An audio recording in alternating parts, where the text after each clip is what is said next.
तो hello guys, welcome to synthesis enclave nursing classes further. आज के लेक्चर में हम एक नया टॉपिक स्टार्ट करने वाले। उससे पहले यार मैं कुछ पूछना चाहता हूँ आप लोगों से। कैसे हैं आप लोग, बताओ। ठीक हो? सब कुछ ठीक चल रहा है ना? सब कुछ सही है? कोई डाउट वगैरह तो नहीं है? अगर डाउट वगैरह हो तो यार उसमें क्या कहते हैं, कमेंट बॉक्स में कमेंट करो। ठीक है, मैं उस डाउट का सोल्यूशन बताऊंगा। फर्दर देखो, आज के लेक्चर में हम क्या क्या स्टार्ट करने वाले हैं। आज के लेक्चर में हम नर्सिंग डिकोड सीरीज का पार्ट सेकंड मतलब चैप्टर सेकंड स्टार्ट करने वाले हैं। ठीक है, यूनिट 2। कौन सा? यूनिट 2। और यूनिट 2 का क्या नाम है भाई? Assessment and planning. देखो, हम इस चैप्टर को भी प्लान के थ्रू ही खत्म करेंगे। ठीक है, मैंने एक प्लानिंग कर रखी है इस चैप्टर को खत्म करने की, और वो प्लानिंग मैं आपके साथ शेयर करूंगा। ठीक है, इस आने वाले चैप्टर में मैं आपसे डिस्कस करने वाला हूँ क्या बेसिक बहुत सारे प्रिंसिपल्स के, जैसे principles of making a unit plan, course plan, और बहुत सारे प्लान्स हैं। ठीक है, करिकुलम क्या होता है, पाठ्यक्रम क्या होता है ना। और फिर उसके बाद उसके कुछ बैरियर्स होते हैं, उसके फैक्टर्स होते हैं, बहुत सारी चीज़ें होंगी यार। बहुत अच्छा होने वाला है ये लेक्चर, और बहुत ज़्यादा बेहतरीन होने वाला है। ठीक है, हाँ। और लेक्चर स्टार्ट करने से पहले हमारा कोड क्या है, कोड ऑफ द डे क्या है भाई? कुछ विचारे क्या है कि देखो, है ना, हमेशा खुद से ज़्यादा और हमेशा पैसे से ज़्यादा किस पे ध्यान देना है? समय पे। ठीक है, पैसा का क्या है भाई? Money can be return. ठीक है, पैसा आ जाएगा लेकिन टाइम नहीं आएगा, है ना। टाइम नहीं आएगा, पैसा तो आप वापस आ जाएगा, टाइम नहीं आएगा। तो so don't waste your time, let's invest the time in a proper and manage way. ठीक है, हम अपना टाइम एक प्रॉपर और मैनेज वे में एक्सपेक्ट करते हैं। ठीक है, तब तक के लिए देखते रहिए, और जय हिंद जय भारत। सर, आज के लेक्चर में हम क्या स्टार्ट करने वाले हैं बताइए? क्या स्टार्ट करने वाले? क्या लिखा है, पढ़ो। क्या लिखा है भाई? थोड़ा सा रिफ्लेक्शन आ रहा होगा, थोड़ा लाइट का स्टूडियो का थोड़ा दिक्कत हो रहा है। ठीक है, तो अभी सही हो जाएगा वो भी। क्या लिखा हुआ है? नहीं पढ़ पा रहे हो? नहीं पढ़, मैं पढ़ दूँ, चलो पढ़ देता हूँ। ठीक है, ये है असेसमेंट एंड प्लानिंग। ठीक है, क्या लिखा है? Assessment and planning. ठीक है, क्या लिखा है? Assessment and planning. कौन सा यूनिट है? यूनिट कौन सा है? यूनिट नंबर सेकंड है। कौन सा सीरीज हो चल रहा भाई हमारा? कौन सा सीरीज चल रहा है? हम कर रहे थे नर्सिंग एजुकेशन का डिकोड कर रहे थे, और उसमें नर्सिंग एजुकेशन डिकोड में आज हमारा सेकंड लेक्चर रिकॉर्ड होने वाला है। और सेकंड लेक्चर में क्या होगा? सेकंड यूनिट फिनिश कर देंगे हम। ठीक है, तो पहले हम पता तो कर लें यार, असेसमेंट एंड प्लानिंग होता क्या भाई? असेसमेंट एंड प्लानिंग क्या होता है बताओ? असेसमेंट एंड प्लानिंग क्या होता है? असेसमेंट और प्लानिंग क्या होता है? प्लानिंग मतलब जैसे मान लो कुछ कर जिसे आप कुछ प्लान कर रहे हो या कुछ करने वाले हो, तो उसके उससे पहले आप प्लान करते हो ना। प्लान करते हो कि नहीं करते हो? जैसे मान लो अगर आपको बंक करना है क्लास से, तो उसके पीछे कुछ प्लान तो करते हो ना, थोड़ा सा यार इधर से निकलेंगे, इधर से निकलेंगे, इधर से निकलेंगे, टीचर नहीं पकड़ेगा मुझे। प्लान कर लिया, है ना।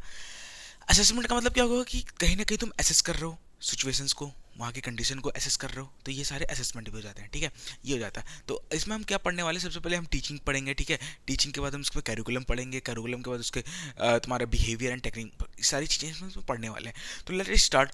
फिर स्टार्ट करते हैं सबसे पहले भाई, टीचिंग क्या होता है ना। टीचिंग क्या होता है? जैसे मान लो मैं तुम्हें आपको पढ़ा रहा हूँ। ठीक है, मैं तुम्हें पढ़ा रहा हूँ, तो कहीं ना कहीं मैं तुम्हें टीच कर रहा हूँ। ठीक है, टीच कर रहा हूँ। तो इसका अगर मैं डेफिनेशन की बात कर दूँ भाई, डेफिनेशन बता दो भाई, टीचिंग का डेफिनेशन क्या होता है? तो कुछ नहीं याद रखना। अगर मान लो तुम्हें डेफिनेशन नहीं याद हो रहा ना, डेफिनेशन नहीं याद हो रहा, बस सिंपल से एक पॉइंट याद कर लो, उसके बेस पे तुम डेफिनेशन बना लोगे। अगर मैं पूरा पहले डेफिनेशन बताता हूँ कि a three dimensional process, teaching is a three dimensional process in which the teacher and the student realise their natural thought. ठीक है, तो बस इतना याद रख लेना कि एक ये थ्री डायमेंशनल प्रोसेस है, बस ये याद कर लो, आगे का काम ही बन जाएगा, खत्म है भाई।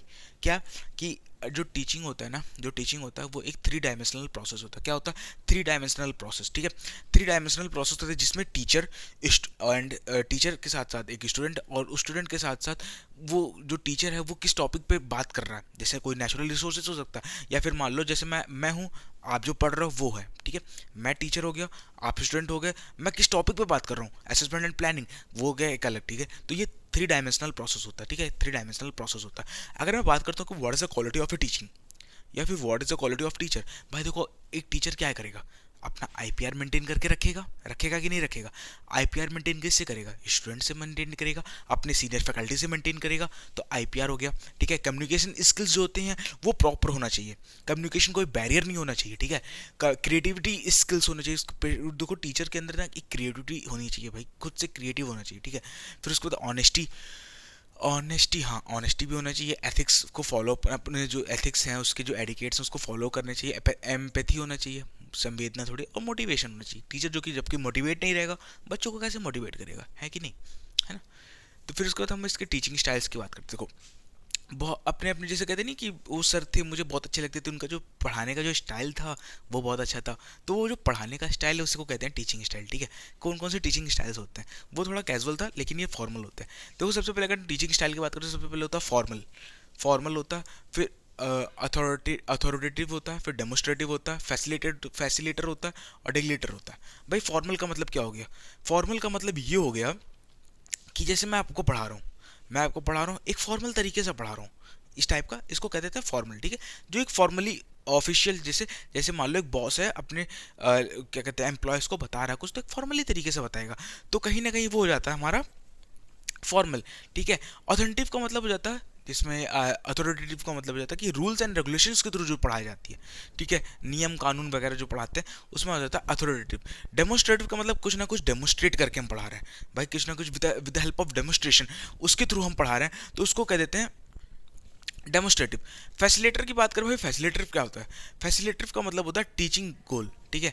फैसिलेटर का मतलब होता है कि टीचिंग का एक गोल होता है, टीचर का एक गोल होता है, उसके थ्रू बताता है, ठीक। डेगलेटर का मतलब क्या हो जाता है? डेगलेटर का मतलब वर्कशॉप या फिर इंडिपेंडेंस। इसमें हम बताते हैं कि जो भी तुम्हारा वर्क है वो इंडिपेंडेंट होना चाहिए। फर्दर अंदर का जो होता है ना, ये तो हेडिंग हो गया, इसके अंदर के जो पॉइंट्स होते हैं आप खुद भी लिख सकते हो, मेरा काम है थोड़ा सा बताना, मैं आपको बता दिया हूँ, एक क्लू दे दिया भाई, क्लू दे दिया मैंने, आप अंदर से लिख सकते हो। फिर से रिवाइज कर लेते हैं। फॉर्मल होता है, अथॉरिटेटिव होता है, डेमोस्ट्रेटिव होता है, फैसिलेटर होता है, डेगलेटर होता है। क्या रखना? टीचिंग स्टाइल फॉर्मल होता है, क्या होता है? फॉर्मल होता है, अथॉरिटेटिव होता है, डेमोस्ट्रेटिव होता है, फैसिलेटर होता है, डिग्लेटर होता है। ट्रिक बता दो जल्दी बता दो, देखो, F A D F D, या फिर D, formal, authoritative, demonstrative, facilitator, फिर डेगलेटर, खत्म हो गया। टाइप ऑफ लर्निंग की बात होता है तो कितने टाइप्स के लर्निंग होते हैं, कितने टाइप्स की लर्निंग होती है? देखो, विजुअल लर्निंग होती है, तो मुझे देख के पढ़ रहा हो, विजुअल लर्निंग हो गया, ठीक है। ऑडिटरी मतलब भाई मैं सुन रहा हूँ, मैं कुछ चीज़ें हैं जो ऑडियो फॉर्म में है, सुन रहा हूँ, ठीक है। फिर उसके बाद काइनेटिक्स होता है, काइनेटिक मतलब कहीं ना कहीं एनर्जी का यूज़ हो रहा है, कहीं ना कहीं फोर्स का यूज़ हो रहा है, ठीक है। रीडिंग एंड राइटिंग तो बहुत पुरानी टेक्निक होती है भाई, मैं पढ़ा रहा हूँ आप लिख रहे हो, reading and writing technique easy है, याद हो जाएगा ना, कोई दिक्कत नहीं, अरे दिक्कत हो तो मुझे बताओ, भाई मैं लिखा दूंगा। फिर उसके बाद हम बात करते हैं determinants of learning. What is the determinants? भाई डिटर्मिनेंट्स ऑफ लर्निंग का मतलब क्या हो गया? व्हेन व्हाट हाउ, ठीक है। When what what when how, ठीक है। कब क्यों कैसे, व्हाट इज द डिटर्मिनेंट, भाई कब हमें जाना है, कैसे हमें जाना, क्यों हमें जाना है, ये सारी चीज़ें व्हेन व्हाट हाउ, ये डिटर्मिनेंट्स आ जाते हैं। इसके ऊपर आप बहुत कुछ लिख सकते हो। फिर इसमें एक बार आप इसका स्क्रीनशॉट ले लो, फिलहाल ले लो, ले लिया। तो ले लिया होगा स्क्रीनशॉट, ले लिया ना, ले लिया स्क्रीनशॉट। फिर इसके बाद हम क्या बात करने वाले? इसके बाद हम बात करेंगे emotional intelligence of the learning. What is the emotional intelligence of the learning? बस emotional intelligence of the learning क्या होता है? तो एबिलिटी टू मॉनिटर और हैंडल ओन इमोशंस, ठीक है। हम हमारे जो इमोशंस हैं उसकी हमारी एक ऐसी एक एबिलिटी जिसके थ्रू हमारी जो खुद की इमोशंस है उसको हम हैंडल कर ले रहे हैं, यही हमारा इमोशनल इंटेलिजेंस होता है, ठीक है। कंपोनेंट की बात करते हैं तो self awareness, empathy, motivation and self practice, normal सी चीज़ें हैं, ठीक है। फिर मोटिवेशनल फैक्टर क्या होता है भाई? देखो, मोटिवेशनल फैक्टर और what is the importance of the motivation factor. तो मोटिवेशन फैक्टर क्या होता है? इट इज डिराइव्ड विथ और इंडिविजुअल डेट स्टिमुलेट हिम और हर टू एक्ट, ठीक है। भाई देखो, मोटिवेशन का मतलब क्या होता है कि कहीं कोई चीज़ जो कि तुम्हारी रुकी हुई है, ठीक है, कोई मोटिवेट कर रहा है उसके प्रति, तो उसका मोटिवेशन तुम्हें कहीं ना कहीं वो उसके वर्क को एनहांस करवा रहा है। फॉर एग्जांपल, जैसे मान लो तुम्हें पढ़ने का मन नहीं कर रहा, मैं आया आपको मोटिवेट कर दिया, भाई पढ़ो पढ़ो पढ़ो, ठीक है। तो मोटिवेशन क्या किया आपने? अब मोटिवेशन क्या करेगा? आपके ब्रेन पे जाएगा, एनहेंस करेगा आपके मूड रिसेप्टर्स को, आप स्टार्ट कर दोगे पढ़ना। लेकिन मोटिवेशन जो होता है वो एक सर्टन लिमिटेड टाइम के लिए ही रहता है, 48 आवर्स का बाद मोटिवेशन खत्म हो जाता है, ठीक है। ये आपके डेली लाइफ में भी पता चलता होगा, ठीक है। फिर उसके बाद हम बात करते हैं व्हाट इज द इंपॉर्टेंस। तो इंपॉर्टेंस की बात करते हैं, it is a backbone of institution. किसी भी एक इंस्टीट्यूशन को चलाना तो बिना उसके मोटिवेशन के आप इंस्टीट्यूशन नहीं चला पाओगे, हमारे अंदर कुछ इच्छा होनी चाहिए, ठीक है। फिर उसके बाद it helps to increase morale among academics, ठीक है। जितने भी बच्चे जो पढ़ रहे हैं उनके अंदर मोटिवेशन नहीं रहेगा तो पढ़ने में मन भी नहीं लगेगा, ठीक है।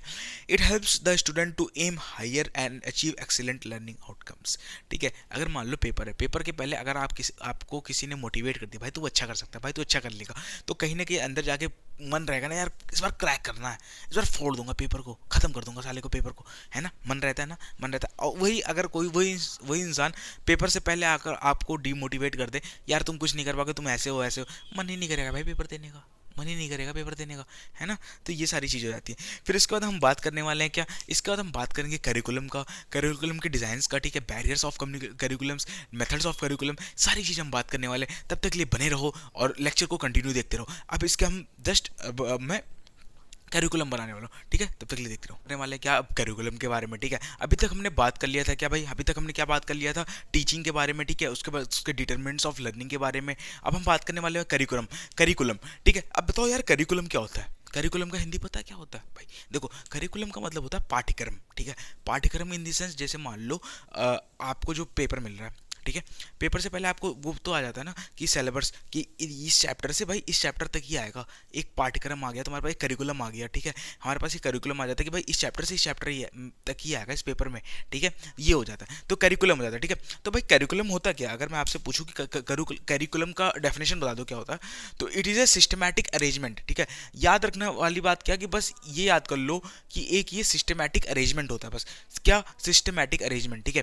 तो it is a systematic arrangement of the sum of total selective experienced planned, ठीक है। Selective experienced planned by school for defined group, ठीक है। मान लो क्लास 5 है या फिर क्लास 10 का, कोई क्लास एक 10th है, क्लास 10वीं की क्लास है, ठीक है। 10वीं की क्लास है, एक सेट ऑफ ग्रुप मतलब एक 10वीं की क्लास है जिसमें क्या है कि सिलेक्टिव एक्सपीरियंस प्लान्ड है। सिलेक्टिव एक्सपीरियंस प्लान्ड का मतलब हो गया कि भाई कि एक हिंदी का चैप्टर है जो कि क्लास 10th का, और हिंदी के चैप्टर में टोटल 15 चैप्टर है। टोटल कितने चैप्टर हैं? 15 चैप्टर है। और टर्म फर्स्ट का पेपर होने वाला, तो टर्म फर्स्ट में तो भाई 15 का 15 देंगे नहीं, एटलीस्ट 7 चैप्टर दे देंगे। तो हमने क्या कर लिया कि भाई एक सिस्टमैटिक अरेंजमेंट हमने प्लान कर लिया। एग्जाम्पल से पता चल गया कि भाई करिकुलम क्या होता है। तो करिकुलम जो होता है ना भाई, सर करिकुलम क्या होता है, करिकुलम जो होता है वो एक सिस्टमैटिक प्लान होता है। क्या होता है? सिस्टमैटिक अरेंजमेंट या फिर सिस्टमैटिक प्लानिंग, ठीक है। तो कॉन्सेप्ट्स की बात करें तो कॉन्सेप्ट्स तो देखो goal and purpose of education, process of curriculum and evaluation of product, ठीक है। देखो इवेल्युएशन तो बहुत ज़्यादा इंपॉर्टेंट हो जाता है, इवेल्युएशन वाला जो पॉइंट होता है ना वो बहुत ज़्यादा इंपॉर्टेंट हो जाता है। पर goal and purpose of education, देखो कहीं ना कहीं एजुकेशन को एनहांस करने के लिए हम करिकुलम का ही यूज़ करते हैं, ठीक है। ये सारी चीज़ें होती है। करिकुलम डिज़ाइन, अब देखो करिकुलम को डिज़ाइन कैसे किया जाता है, कुछ बेसिक पॉइंट होते हैं जो कि याद रखी जाती है करिकुलम को डिज़ाइन करने में। एज लाइक जैसे तुम यूनिट प्लान भी डिज़ाइन करोगे, ठीक है, तुम कोर्स प्लान भी डिज़ाइन करोगे, उसका भी कोई ना कोई स्पेसिफिक पॉइंट होता है, ठीक है। तो क्या क्या पॉइंट होता है करिकुलम डिज़ाइन करने में? सबसे उसके कंपोनेंट्स की बात करें तो सब्जेक्टिव होता है, सब्जेक्टिव करिकुलम डिज़ाइन होता है। What is the component of curriculum design? अगर मैं कंपोनेंट की बात करूं तो देखो subjective curriculum design, learning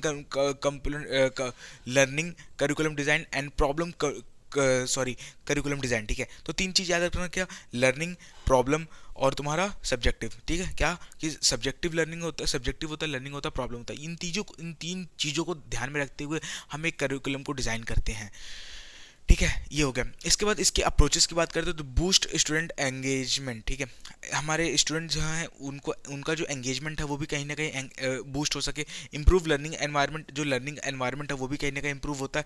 develop learning गोल, जो कि लर्निंग का जो गोल होता है उसको भी कहीं ना कहीं एनहांस करने में हेल्प करता है और ट्रैक करता है स्टूडेंट के प्रोग्राम्स को। What are the factors that boost curriculum design, what are the factor that helps in boosting the curriculum design, ठीक है। तो सबसे पहले देखो फिजियोलॉजिकल फैक्टर होता है, political, social, emotional, gender, technological, education, पर उसमें बहुत सारे फैक्टर्स होते हैं यार, है ना, बहुत सारे फैक्टर्स होते हैं, ठीक है। बहुत सारे फैक्टर्स होते हैं जो कि हमारे सॉरी फैक्टर्स जो होते हैं अफेक्ट करते हैं। रुक जाओ पूरा लिखना ही भूल गया, ठीक है। फैक्टर्स, अगर मैं आपसे बोलूं कि कौन कौन से फैक्टर्स होते हैं जो कि अफेक्ट करते हैं हमारे करिकुलम डिज़ाइन को, what are the factor that affects the curriculum design? Physiological factor होता है, सोशल फैक्टर होता है, कल्चरल फैक्टर होता है, हमारा क्या कहते हैं टेक्नोलॉजिकल फैक्टर होता है, जेंडर होता है, हमारा एजुकेशन होता है, प्रोफेशन होता है। ये सारे फैक्टर्स अफेक्ट करते हैं कहीं ना कहीं हमारे करिकुलम डिज़ाइन को। भाई देखो मैं डीप ज़्यादा नहीं जा रहा हूँ क्योंकि पेपर नज़दीक आने वाला है, मैं आपको बोल्ड पॉइंट बढ़ा रहा हूँ, ठीक है। अगर आप यही करके चले जाओ ना, मैं लिख के दे रहा हूँ यार, मैं लिख के दे रहा हूँ, पास होने से कोई रोक नहीं सकता, मैं लिख के दे रहा हूँ, पास होने से कोई रोक नहीं सकता यार, अगर ये पॉइंट याद कर लो तो, ठीक है। उसके बाद हम स्टेजेस की बात करते हैं। देखो स्टेजेस में what are the stages of curriculum design? Planning होता है, कंटेंट, फिर कंटेंट एंड मेथड होता है, इंप्लीमेंटेशन होता है एंड इवेल्युएशन होता है। भाई इवेल्युएट करना होता है हमें। फिर व्हाट आर द बैरियर्स की बात करते हो, सबसे पहले होता है कि एब्सेंस ऑफ फ्रेमवर्क, ठीक है। सबसे पहले अगर एब्सेंस हो रहा है फ्रेमवर्क का तो हम करिकुलम डिज़ाइन नहीं कर सकते क्योंकि फ्रेम ही नहीं है मेरे पास। लैक ऑफ कम्युनिकेशन ही नहीं है अच्छा भाई, हम बच्चों के साथ हम कैसे बना लेंगे यार करिकुलम का? ट्रेडिशन, ये भाई ट्रेडिशन हमें पता नहीं कि कैसे बनता है। टाइम कंज्यूमिंग, हाँ ये तो बात है भाई, करिकुलम बनाने में टाइम कंज्यूम लगता है, थोड़ा टाइम तो लगता ही है। फंडिंग, भाई अगर मान लो ऊपर से पैसे नहीं आएंगे हैं, ऊपर से पैसे नहीं आएगा तो इंटरेस्टेड कौन होगा बनाने के लिए बताओ? है भाई इंटरेस्टेड कौन होगा? मैं हो गया, आप होगा, कोई नहीं होगा, कोई नहीं पढ़ा पाएगा, ठीक है। तो ये सारी चीज़ें हो जाती है हमारे पास करिकुलम की। इसके बारे आप स्क्रीनशॉट ले लो, ले लो एक बार स्क्रीनशॉट, ले लिया ले लिया, चलो ठीक है। इसके बाद हम पढ़ने वाले क्या, बिहेवियरल आउटकम। इसके बाद हम पढ़ेंगे बिहेवियर आउटकम, उसके बाद उसका यूनिट प्लान कैसे बनता है, सब कुछ बनता है, ठीक है। तो इसके बाद हम पढ़ने वाले क्या, बिहेवियर। ले लिया स्क्रीनशॉट, ले लिया। तो वेल अब हम क्या करने वाले भाई, बिहेवियरल आउटकम के बारे में, ठीक है। अभी तक हमने क्या पढ़ लिया था, अभी तक हमने जो पढ़ लिया था वो था क्या, करिकुलम के बारे में, ठीक है। अब हम क्या पढ़ने वाले, बिहेवियर आउटकम के बारे में। भाई अगर मान लो कि अगर मैं कुछ आपको एजुकेशन दे रहा हूँ, ठीक है, कुछ आपको टीचिंग करवा रहा हूँ, उसका आपको क्या बिहेवियर आउटकम होगा, उसके बारे में हम पढ़ने वाले। तो बिहेवियर आउटकम क्या होता है कि देखो, ऑब्जेक्टिव्स में भी, बिहेवियर आउटकम में भी define as an objective may be vary in various aspects, ठीक है, various aspects that may be a cognitive, affective and psychomotor। याद रखना क्या कि cognitive, affective या फिर psychomotor, तीन चीज याद रखनी है कि या तो cognitive, affective and psychomotor। भाई देखो बिहेवियर आउटकम कहाँ से आ जाएगा, देखो मैंने आपको कोई एजुकेशन दिया, उसके थ्रू आपका क्या हुआ कि कहीं ना कहीं आपकी जो आपका जो इफेक्टिव है, जो इफेक्ट है आपका, या फिर कॉग्निटिव थिंकिंग है, या फिर जो आपकी साइकोमोटर एक्टिविटीज़ है, कहीं ना कहीं चेंज हो रही हैं, ठीक है। जैसे आपको अगर मैंने आपको दे दिया कि कुछ भाई यहाँ पे ऐसी जगह ऐसे ऐसे बैठना है, आपको ऐसे पैर ऐसे रखना है, तो मैंने आपको थोड़ी टीचिंग दी, आपका क्या हुआ, साइको मोटर चेंज हुआ, थोड़ा मतलब मोटर एक्टिविटीज चेंज हुई, ये सारी चीज़ होती है, ठीक है। फिर इसके बाद हम बात करते हैं इस चैप्टर का सबसे इंपॉर्टेंट पार्ट, जो कि हर एक क्वेश्चन में पूछा जाता है, हर एक इंपॉर्टेंट हो जाता है, क्या कि what is the basic principles of course plan, what is the basic principles of unit plan, what is the basic principles of lesson plan, ठीक है। तो कोर्स प्लान देखते हैं भाई, कोर्स प्लान में क्या होता है, क्लियरिटी ऑफ ऑब्जेक्ट। ये पॉइंट तुम कहीं भी लगा सकते हो, क्लियरिटी ऑफ ऑब्जेक्ट ऐसा एक पॉइंट है जो तीनों में लगा सकते हो, ठीक है। Clarity of object, relevance content, relevance content का मतलब जो तुम कंटेंट यूज कर रहे हो वो एक प्रॉपर कंटेंट होना चाहिए, ठीक है। उसके बाद लॉजिकल ऑर्गेनाइजेशन, लॉजिकल ऑर्गेनाइजेशन में करना, लर्निंग सेंटर्ड अप्रोच रखना, लर्निंग सेंटर्ड अप्रोच, ठीक है, प्रॉपर लर्निंग सेंटर्ड अप्रोच होना चाहिए। वैरायटी ऑफ टीचिंग होना चाहिए भाई, एक स्पेसिफिक टीचिंग नहीं, वैरायटी होनी चाहिए। करिकुलम फ्लेक्सिबिलिटी, प्रॉपर फ्लेक्सिबिलिटी होनी चाहिए, और इवैल्यूएशन होना चाहिए भाई, इवैल्यूएट करके ही तुम यूज करोगे कोर्स प्लान में, ठीक है।